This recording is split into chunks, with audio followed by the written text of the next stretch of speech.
నిషేధిత సంస్థలతో తనకు ఎలాంటి సంబంధాలు లేవంటున్నారు వరంగల్ వాసి జకారియా. ఉగ్ర లింకులు ఉన్నాయంటూ ఎన్ఐఏ ఈ నెల 25న జకారియాను అదుపులోకి తీసుకుంది. శ్రీలంకకు వెళ్తూ ఉండగా చెన్నై ఎయిర్పోర్ట్లో జకారియాను అదుపులోకి తీసుకున్నారు ఎన్ఐఏ అధికారులు. 3 రోజుల విచారణ తర్వాత విడుదల చేశారు. నిషేధిత సంస్థలతో జకారియాకు ఎలాంటి సంబంధాలు లేవని తేలిన తర్వాత విడుదల చేశారు. తాను ఉగ్రవాదినంటూ సామాజిక మాధ్యమాల్లో ప్రచారం జరిగిందన్నారు జకారియా. తన కుటుంబం బతికే పరిస్థితి లేకుండా పోయిందంటూ ఆవేదన వ్యక్తం చేస్తున్నారు. తన సంస్థలోకి వచ్చిన విభేదాల కారణంగానే కొందరు తనపై తప్పుడు ప్రచారం చేశారని అంటోన్న జకారియాతో మా ప్రతినిధి Arun face to face. NIA అదుపులో తీసుకుంది అని చెప్తున్నటువంటి జకారియా మనతో ఉన్నారు. ఆయనను బయటికి తీసుకొచ్చారు. చెన్నైలో నిజానికి అదుపులోకి తీసుకున్న తర్వాత కొంత విచారణ చేసి వదిలేశారు. అసలు ఏం జరిగింది, వాళ్ళు ఎందుకు అదుపులోకి తీసుకున్నారు, వాళ్ళు ఏమన్నారు, నిజానికి మత సంస్థలతో ఆయనకి ఏమైనా సంబంధం ఉందా అనేది ఒకసారి మనం జకారియాతో మాట్లాడదాం. అసలు మీరు మత సంస్థలతో మీకు ఏమైనా సంబంధం ఉందా? ఇప్పుడు ఇక్కడ పోలీస్ స్టేషన్కి ఎందుకు వచ్చారు? 1999లోనే మేము జమాతుల్ ముస్లిమీన్ అనే ఒక సంఘంలో చేరాము. ఈ సంఘం ఏంటంటే ముస్లిం సంఘంలో 73 సంఘాలుగా అందరు చీలిపోయారు. ముస్లిమ్స్ అనే వాళ్ళందరూ కూడా దైవాన్ని ఆరాధించే వాళ్ళందరూ ఏకమత్యంగా ఉన్నామంటే వీళ్ళందరూ కూడా విడివిడిగా విభేదాలు చేసుకొని విడిపోయారు. అయితే సృష్టికర్తని విశ్వసించే వాళ్ళందరూ కూడా ఒక్కటే ఉండాలి. అది సృష్టికర్త మీ పేరు పెట్టాడు ముస్లింగా ఎవరైతే ఉంటారో వాళ్ళ పేరు జమాతుల్ ముస్లిమీన్ అని ఉన్నది. కాబట్టి మేము 1999లో జమాతుల్ ముస్లిమీన్లో వచ్చాము. 2011లో నేను ఆల్ ఇండియా ప్రెసిడెంట్గా ఎన్నుకోబడ్డాను. 2011 నుండి 2014 దాకా ఆల్ ఇండియా ప్రెసిడెంట్గా ఉన్నాను. అప్పుడు కూడా మాకు వరంగల్ జమాతుల్ ముస్లిమీన్ మస్జిద్ జాన్పీర్లో ఏదైతే ఏర్పరచుకున్నామో దాంట్లో కొన్ని గొడవలు అయినాయి.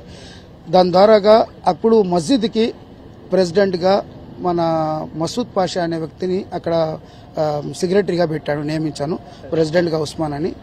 వాళ్ళు ఇప్పుడు విరుద్ధంగా అయ్యారు. నాకు 26వ తారీఖున నేను శ్రీలంక వెళ్తున్నాను.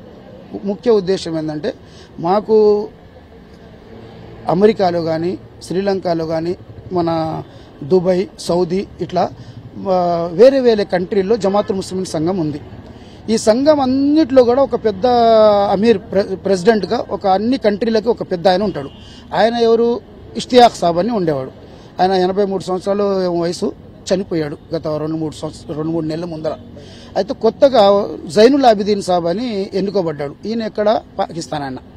ఎన్నుకోబడిన తర్వాత ఆయన ఉద్దేశాలకి మేము జమాత్లో వచ్చినప్పుడు ఉద్దేశాలకి రెండు కూడా క్యాచ్ కాటలేదు.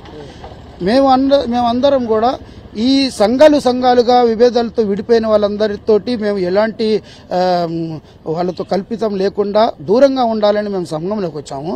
ఈయన ఏంటంటే ఇప్పుడు వచ్చిన ఆయన అందరినీ కలుపుకుంటా పోవాలి, అందరినీ కలుపుకొని చేస్తే మనం తొందరగా అభివృద్ధి చెందుతాము.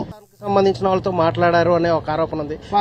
పాకిస్తాన్ వాళ్ళతోటి అనేది ఎవరితోటి మనం మాట్లాడలేదు సార్. ఎవరితోటి మనకి ఎలాంటి కమ్యూనికేషన్ అట్లా ఏమి లేదు. సంఘ నాయకుడు అనేటి ఉన్నాడు, కానీ వాళ్ళతోటి మనకి ఎలాంటి ఇది లేదు. నేను ఇండియా వాడిని, ఇండియా చట్ట ప్రకారంగా దైవాన్ని ఆరాధిస్తాను తప్ప దీనికి విరుద్ధంగా ఏం చేయలేదు. దాని తర్వాత వాళ్ళు నిన్న మధ్యాహ్నం వచ్చేసి మీరు క్లీన్గా ఉన్నారు, మీ ఎలాంటి ఇది లేదు, మీరు ఇప్పుడు శ్రీలంక పోవాలన్నా పోవచ్చు, లేదా మీ ఇంటికి పోవాలన్నా పోవచ్చు అన్న ఇది చేశారు. దాని తర్వాత నేను ఇక్కడికి వచ్చాను. నేను ఇక్కడికి వచ్చిన తర్వాత నా భార్య బిడ్డలు అప్పుడు దాకా ఇక్కడ ఏం జరుగుతుందో నాకు తెలియదు సార్. అస్సలు మాట ఏంటంటే ఇప్పుడు నేను ఇంటికి వచ్చిన తర్వాత నా భార్య బిడ్డలు, నా తల్లి, నా చెల్లెలు అందరూ కూడా భయంతో వణిగిపోతూ రూముల్లో తాళాలు వేసుకొని కూర్చున్నారు, ఏడుస్తూ ఉన్నారు. నీకు ఉగ్రవాదంతో లింక్ కట్టారు, నువ్వు పాకిస్తాన్ ఏజెంట్ అంట అది ఇదని ఇట్లా తప్పుడు ప్రచారాలు చేస్తూ నా జీవితాన్ని అన్యాయంగా నాశనం చేస్తానని ప్రయత్నిస్తున్నారు.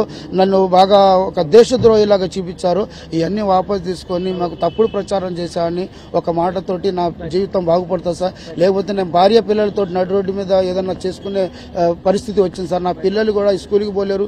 నా భార్య పిల్లలందరూ కూడా ఎవరు ఇళ్లలోంచి బయటకు వచ్చే ప్రసక్తి లేదు, అందరూ దడిసి ఉన్నారు సార్. ఇలాంటి సమయంలో నేను విజ్ఞప్తి చేసుకున్నానంటే మీరు నన్ను ఎలా ఉన్నానో అలా జనం ముందరికి వచ్చి చూపించాలని కోరుతున్నాను. ఇది అర్థం చేసుకొని జరిగిన తప్పుడు ప్రచారం చేస్తున్న వాళ్ళు ఇప్పటికన్నా దీన్ని విరమించుకోవాలని సూచన చేస్తున్నాడు, రిక్వెస్ట్ చేస్తున్నటువంటి పరిస్థితి కనిపిస్తుంది. కుటుంబ సభ్యులంతా భయభ్రాంతులకు గురవుతున్నారు. దాంతోపాటు ఇక్కడ నా మీద నాకు డామేజ్ జరిగింది కాబట్టి కొంత సమన్వయంతో వ్యవహరించాలని మీడియా కూడా సూచిస్తున్నటువంటి పరిస్థితి కనిపిస్తుంది. వాజిద్ కుమార్, ఎన్టీవీ వరంగల్.